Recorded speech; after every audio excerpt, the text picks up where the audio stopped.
The other day I was riding my bike and I was talking to you about my mom and how she had died around 60 years old. And it's funny that, she's been dead for over 10 years now, and I still think about her all the time, of course. And also, I hadn't really thought about that 60-year-old number in a very long time. I consciously knew 60 years old, like that was a number in my brain. But what I didn't put together so quickly was that 60 years old is only 15 years away from me. And that to me is freaking mind-blowing. Like, what? I am 45 freaking years old? I consciously know how that happened, obviously, but also I have such a hard time believing that I am 45 years old. So that's an interesting sort of feeling to have. And knowing that at 45 years old, I still feel the way I do about other people's feelings about me is just, I don't know, fucking stupid. I know that I shouldn't feel this way. And if a friend of mine told me they were feeling this way, I would tell them they were freaking crazy. And also, here I am. I don't remember who it was that I heard this from, but I've had a couple friends that I've shared it with that, sometimes I tell myself these stories, right? So, listen, I know that not everybody is on their phone as much as I am. I'm not on my phone a lot, but I have my phone with me all the time. And so I know that not everybody does that. And I hate that about people. I love that they are so engaged and so involved in their life that they don't feel it necessary to have their phone with them. And also, when I text you, I want you to text me back. I don't know how much more absurd that can be, but that is really actually how I feel. And so, knowing that, I try super hard to not make up stories in my head about why they're not texting me back.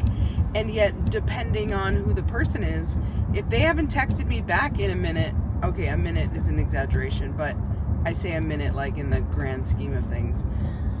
But if they haven't texted me back in a while, and normally they're a person who texts me back quickly, then I'm always well, why the fuck aren't they texting me back? Oh my God, what did I do? Did I say something? And then I replay all of these things, these interactions that I've had with them over the course of the last day, 2 week, month sometimes, because I'm ridiculous like that. Maybe they didn't hear me when I said that thing a month ago, but then they were thinking about it and they remembered it, and because they now remembered it, now they're mad at me and they haven't told me. And that's totally my fault, and I can't believe I said that.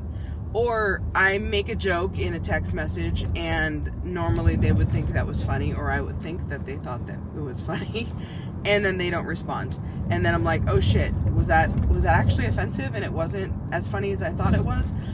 Let's be honest, it's probably pretty funny because I'm hysterical. But that's neither here nor there. My point is, I genuinely then will replay that whole thing in my head. And then I will send a text message, usually pretty quickly, that says, hey, I'm really sorry if that offended you. I was just joking. Why? Again, 45 fucking years old, and I'm still playing this game of, do they like me? Did I upset them? So now, I know I also mentioned this in the other video, but now I keep trying to replay that thing that Elise Meyer said is, they're not mad at you. And she has this whole video about it. They're not actually mad at you. And if they were mad at you and they were a friend, they would tell you that they were mad at you and that you had upset them. And if they're not telling you that they're mad at you, they're either not mad at you, or they're mad at you and they're not saying anything. And then that's a them problem, not a you problem. And I get that. That whole them problem versus you problem that people talk about, I get all of those things. I consciously get that. And also, it's still a thing for me. I know that I'm not alone. Leave a comment below if you also are experiencing this, even at your old ass age of whatever it is, because it'd be great to know that I'm not alone in this. But I know that I'm not alone. Honestly, I know that there's a lot of people who feel this way. But really, like, I think a lot of this for me is about, like, I have been to years of therapy. Years and years and years of therapy. And I've worked through so much bullshit. And yet, here I am talking about whether or not somebody could be mad at me because they didn't reply to a text message quickly as I see it, not necessarily quickly for, you know, the average human being, but quickly enough. And, you know, if we had phones or things to record this back when I was a kid, probably this would be the same conversation I was having back then. Maybe a few less swears and a little less history to pull from. But, you know, still, same conversation.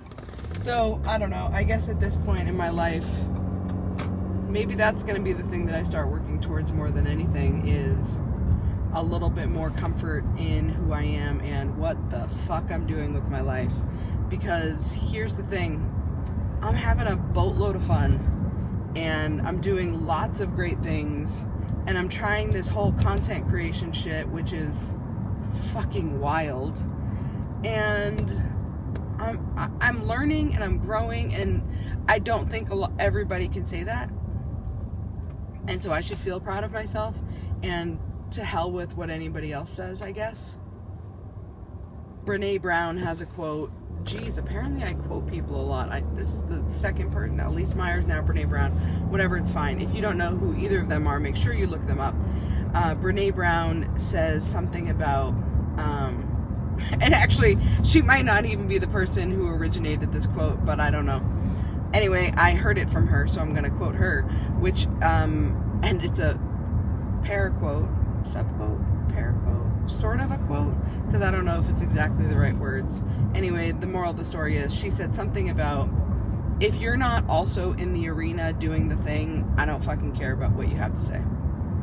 And that is a very light quote on what she said, because I'm certain it wasn't exactly that, but essentially that's the concept, right? Like, I'm in there working and hustling and trying new things and, you know, doing all of these things, and if people have shitty things to say about me because I'm doing these things, then okay, that goes back to, that's a them problem, not a me problem, which again, I get in theory. But anyway, I'm working hard to just do the thing and not worry so much about what other people are saying or thinking about me, because really, I don't actually know what they're thinking about me, and I shouldn't actually care, especially if they are people who aren't my people. So anyway, that's what I'm thinking about this morning on my drive to work. Wondering how this video looks, if it's any better, because I did it on my Osmo Pocket 3. So hoping it's not shaky at all. And yeah, catch you later.